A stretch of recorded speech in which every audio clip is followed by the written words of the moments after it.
Hello, everyone. Welcome back to In the Life of Anna. Today, I have an incredibly important question for you. And I feel like this is a question that can shape your life. And it's a question that a lot of us have asked ourselves really early in our journeys. And I'm here to help you find that answer. So, today's question is: are you a natural born entrepreneur? Because how do we know? How do we know if we're meant to be entrepreneurs, or how do we know if we're better as employees? Some people are better as employees, some people are better as entrepreneurs. And today we're going to dive deep into the 10 clues that you may actually be a natural born entrepreneur. So let's go.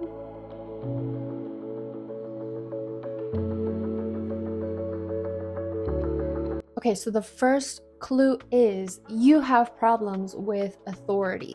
Not to be mistaken with just not getting along in the workplace or you're just in the wrong workplace. They're two very different things. And the difference is when you have problems with authority, you have a lot of independence. You are a person that can think for yourself. You're a person that you feel like you're a natural born leader. Like you can take a lot of responsibility and you don't like other people coming into your space trying to tell you what to do because you already know exactly what you need to do. So if you have problems with authority, that may be the first clue.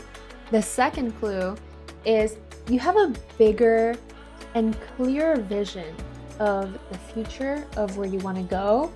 You have a clear vision of what you're meant to be doing with your life. And for some reason, the place that you're in and the things that you're doing aren't really aligning with that vision, and you're exploring what could you do to not be so tied up to somebody else's vision. You want to stay loyal to your own. So that is a very, very important clue because it typically just leads the actions that we take to move towards our dreams. And it's not just a dream or a goal, it's a vision. It's a whole path that you've laid out for your life. So pay attention. The third clue is working for somebody doesn't really make sense. And because you have a bigger and a clearer vision, following somebody else's orders doesn't really align with this vision. So working for somebody, working for a bigger company or a smaller company, but having a boss and just following somebody else's goals and working for those goals doesn't really suit well with you. For some people, it makes sense. It brings a feeling of security and belonging. But for you in particular, it feels kind of off and it feels like you're not really able to follow your own path. Number 4, you're very creative and you have very little room to express that in your workplace. You have all of these illusions and all of these different ways that you could bring more revenue or more value or a better experience in the workplace. And you just don't have a place for you to express that creativity and bring these things to life. Creativity just means creative energy. What does creative energy? We think of art and we think of music and we think of all these things, but creative energy just means you have a very, very, very intense power of creation and bringing things to life. And you're just not in the place where you can bring those things to life. And that creates a little bit of a frustration, let's call it. Number 5, your work isn't fulfilling. If you're at work and you're just not aligning with their values and you feel like the things that you do only impact directly the people in your company and their customers, but they don't really affect or impact the people that you also think they're important, specific communities or people with a cause. There's a lot of different reasons why your work may not feel fulfilling, but that's an important feeling to listen to because that is a very, very strong sign that you're in the wrong place. The 6th clue, and this one is actually quite tricky because I feel like we all feel the same way in a specific way. But you dream of freedom, but it's a very specific type of freedom. It's not the freedom to buy whatever you want or take a vacation here and there. It's the type of freedom that allows you to have a lot more control over your impact on this planet, to have more control over your time, to have more control over where your money goes and how it circulates in the economy and what causes it touches. And it's just a freedom of expression that being a part of a company as an employee doesn't provide you. And so it's a very different feeling of freedom than just freedom to just do whatever you want. It's more so a freedom of impact and freedom of existence. And that's the difference. Number 7, you're problem solver. That's just what you like to do. You find things to fix, you find things to plan and to correct, and you like providing value to people, and you like seeing their faces or how they feel relieved after you brought a solution that actually got listened to and actually worked, which also means you're really good at planning and you're really good at seeing the bigger picture. If you're really good at these things and you don't have the space in your workplace to express that and put it into action, you're going to feel frustrated and you're going to feel very belittled. And that is also a sign that you just might be an entrepreneur and you're better off just going on your own and building your own plans and solving people's problems on your terms. Number 8, you're full of ideas. Your brain is jam-packed with ideas on how to build something, how to make a product better or a service, or how to make something really fun, or how to impact different communities and people and causes.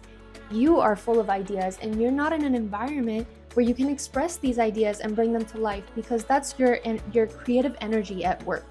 It's your creative power begging for an outlet, and you're just not in the right space. So you're either in the wrong company or you're just not meant to be put in a box, and there's a big difference. We're almost at the end, so bear with me. Number 9, your skills are undervalued. If you're a person that is constantly working on themselves, you have a lot of different skills, you can do a lot of things with technology or creativity, meaning visual creativity, or you have a lot of different skills like people skills or sales. You're good at a lot of different things, and your skills aren't being put to the test, and they're not being improved, and they're not being utilized properly. And again, this is creative energy being stuck. So you're in an environment that doesn't allow you for full self-expression. And that's going to create a lot of tension in the workplace for you. And every time you get up to work, it's going to feel so dreadful because you're not in an environment that allows you to be yourself. And number 10, you're a giver. Because you're a giver, all you seek is to serve people.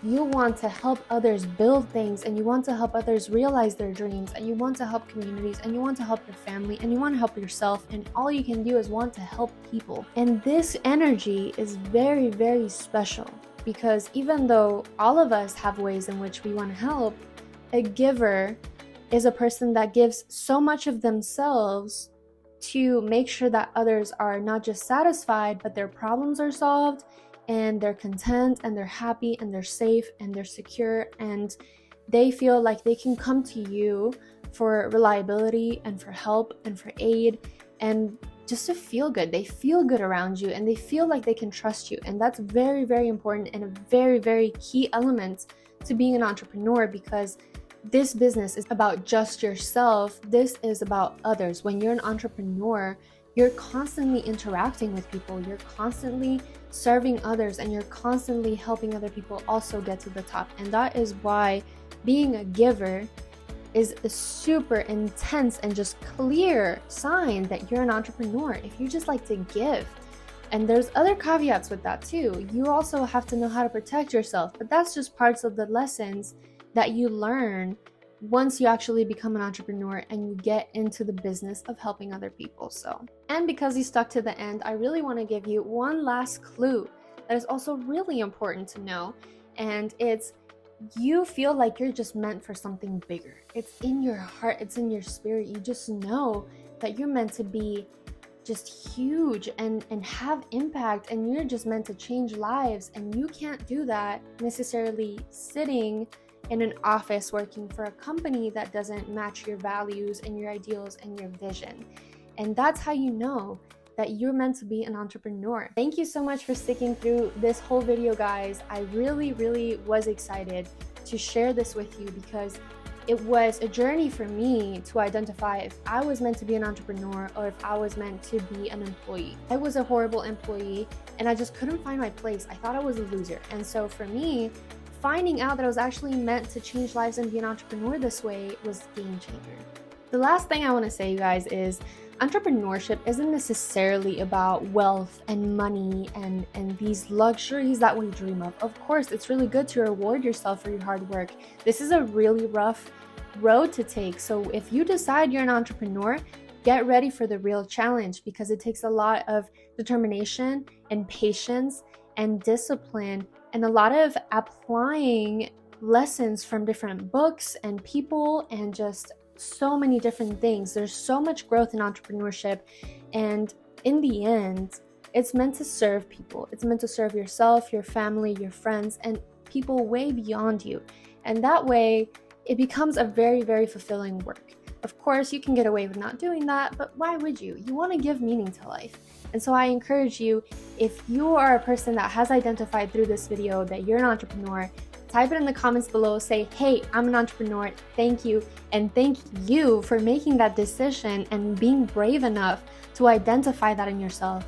It is not an easy step to decide if you're an entrepreneur or an employee. So if you're getting into this business or into this lifestyle, you know that it's special. It's special, and you're special, and everybody's special, but this is important for you. This is what's defining your life. So good luck, stick around, put your comments down below, like this video, share it with your friends, your family, anybody that you may think that they could also be an entrepreneur. And I hope to see you on the next one.